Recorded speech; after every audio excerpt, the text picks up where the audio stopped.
lagi anak-anakku yang bawa-bawakan. Dimanapun kalian berada, semoga kalian dalam keadaan sehat walafiat, tidak ada satu kurang apapun.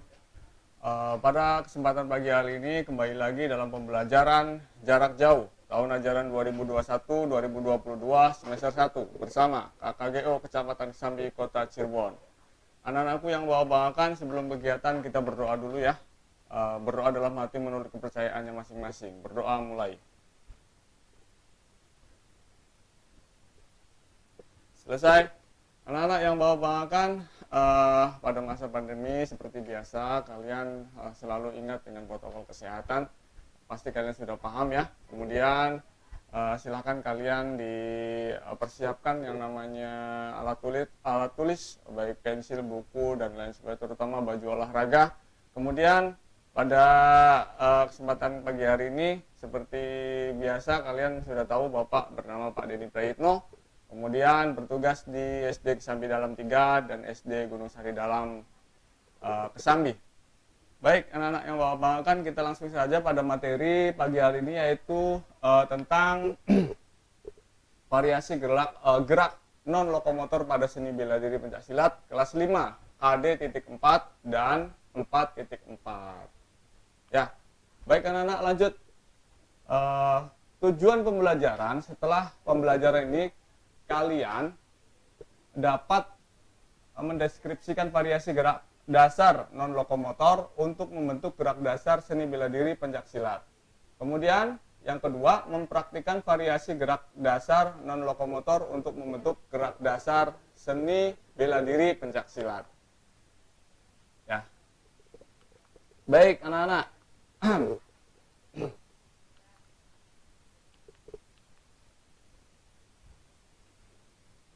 Pencaksilat, kalian pasti sudah pada hafal ya. Kalau mendengar nama pencaksilat itu pasti salah satu bela diri di Indonesia, dan nenek moyangnya juga pasti dari Indonesia.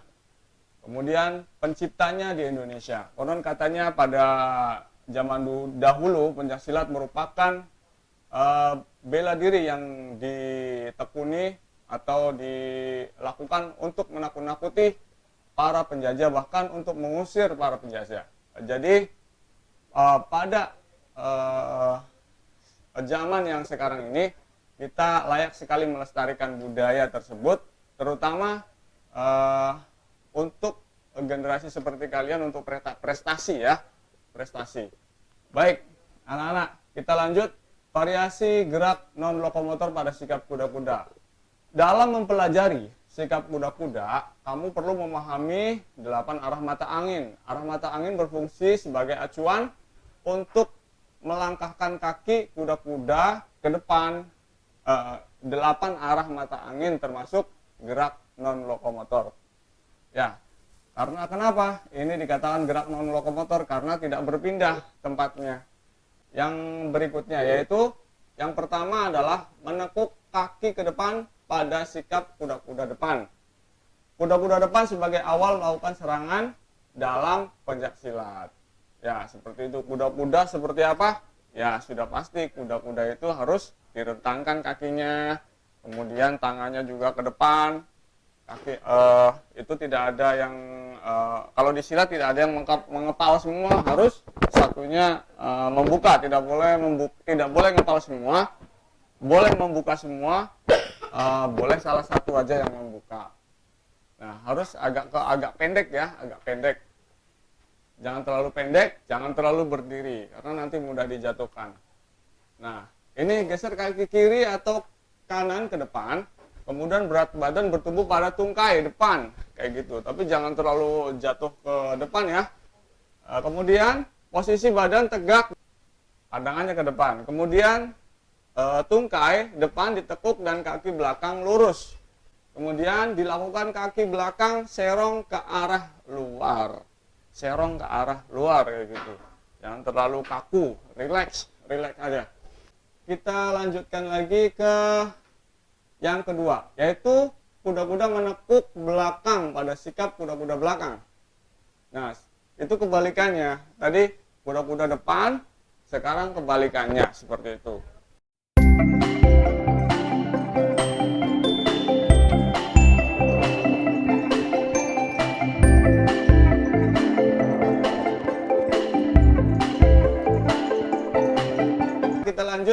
yang ketiga, yaitu menekuk kaki ke samping pada sikap kuda-kuda samping.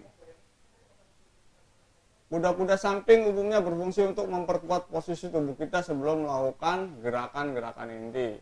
Ya, ini tinggal kalau yang namanya kuda-kuda samping, ada samping kanan dan ada samping kiri. Itu kurang lebihnya seperti itu. Tetap pandangan ke depan, tangan ditaruh di depan, jangan terlalu nempel ke badan ya. Jangan terlalu nempel ke badan, jangan terlalu jauh ke depan. Ya, biasa saja kayak gitu. Yang keempat, menekuk kedua kaki pada kuda-kuda tengah. Nah, ini gambarnya seperti ini kurang lebihnya. Kuda-kuda tengah kayak gitu. Nah, ini persiapan untuk memukul sebenarnya kalau gambar ini. Tapi kalau sejatinya yang namanya kuda-kuda tengah tetap tangan itu melindungi badan ya. Nanti kalau tidak dilindungi badannya bisa kena tendangan atau kena pukulan, kita tercuri nilainya kalau dalam pertandingan.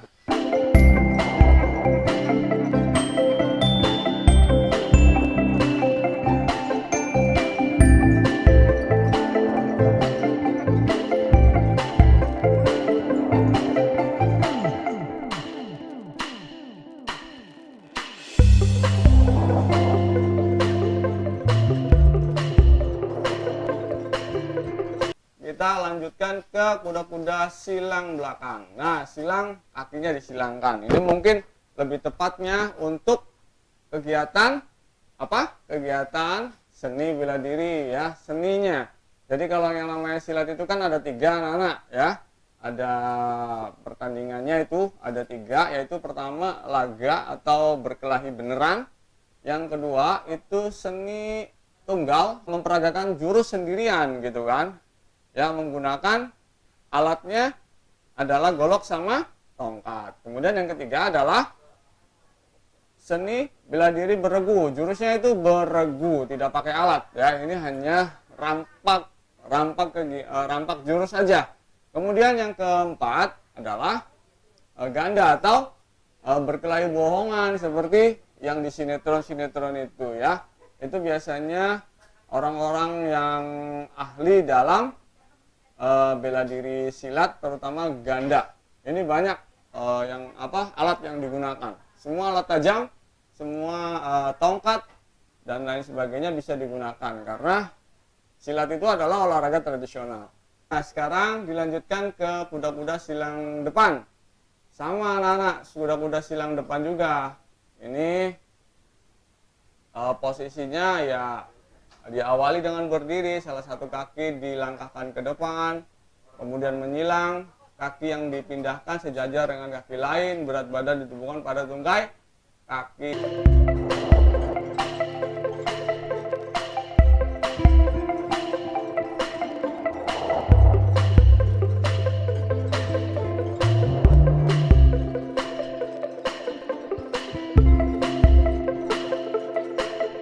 Sekarang variasi sikap tegak. Sikap tegak dalam pencaksilat dapat divariasikan sesuai dengan kebutuhannya. Sikap tegak digunakan sebagai awal melakukan gerakan berdoa, hormat maupun melakukan gerakan lainnya. Nah, ini sikap tegak. 1, dilihat di gambar ya. 2, 3, dan 4. Seperti itu. Mudah kan? Ya, mudah. Tapi ini hanya sikap tegak.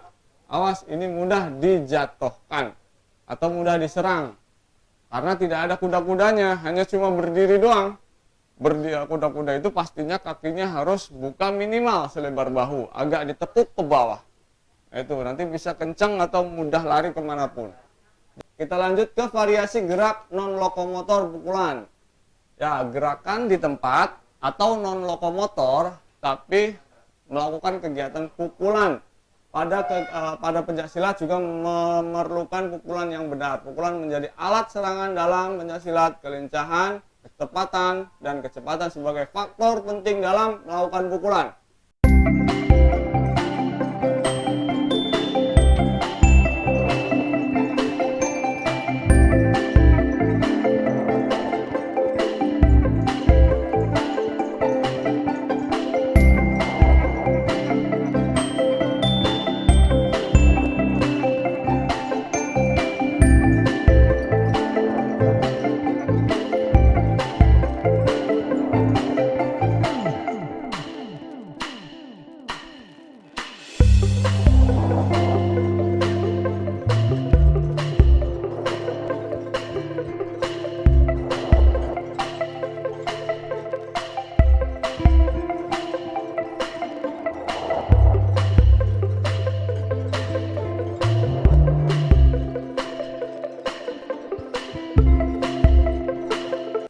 Berikutnya variasi gerak non lokomotor tendangan. Dalam bela diri pencaksilat, tendangan dilakukan dengan menggunakan tungkai kaki.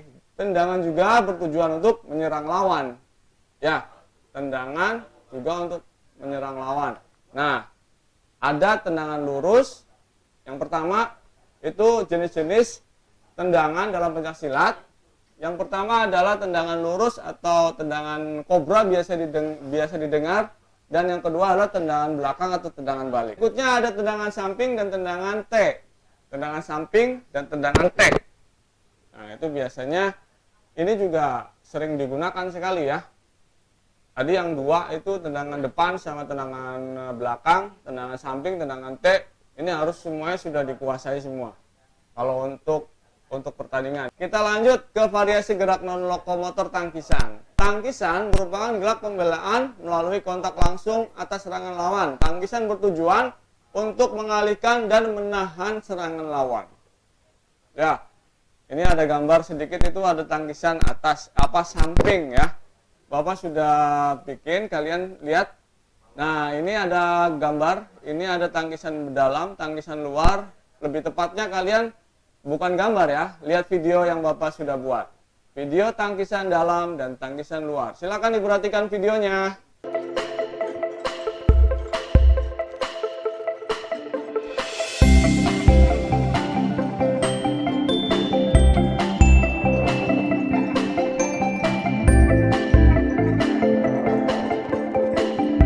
Kita perhatikan lagi tangkisan atas dan tangkisan bawah. Bapak sudah buat videonya.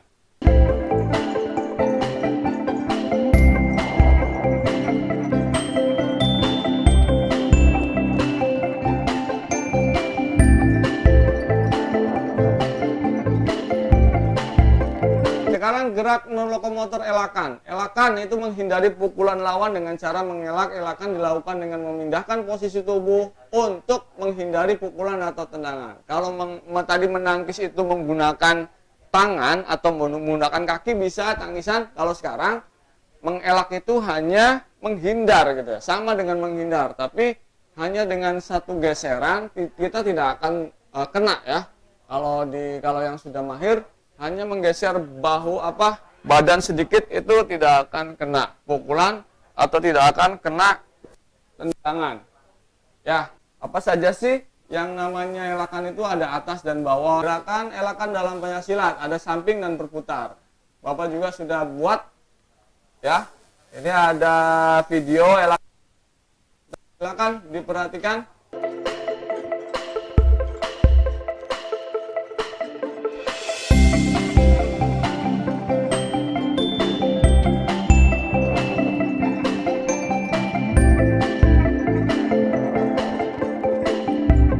Sekarang kesimpulannya adalah variasi gerakan non lokomotor dalam seni bela diri pencaksilat yaitu ada sikap kuda-kuda, sikap tegak,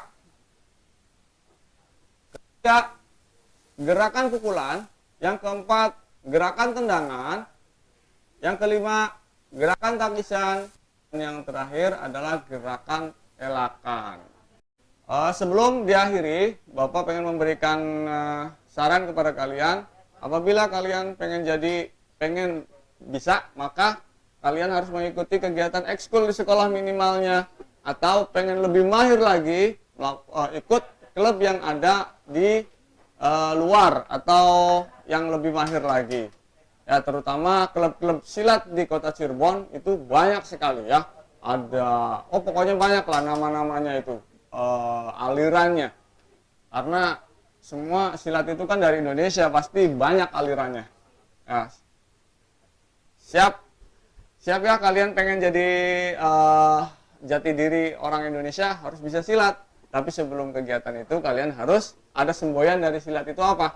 Sholat silat Siliwangi. Jadi sholat itu berdoa dan beribadah kepada Yang Maha Kuasa, kemudian latihan silatlah yang baik. Dan yang ketiga, insya Allah kalian bisa seperti Prabu Siliwangi yang terkenal hebat itu ya di Jawa Barat.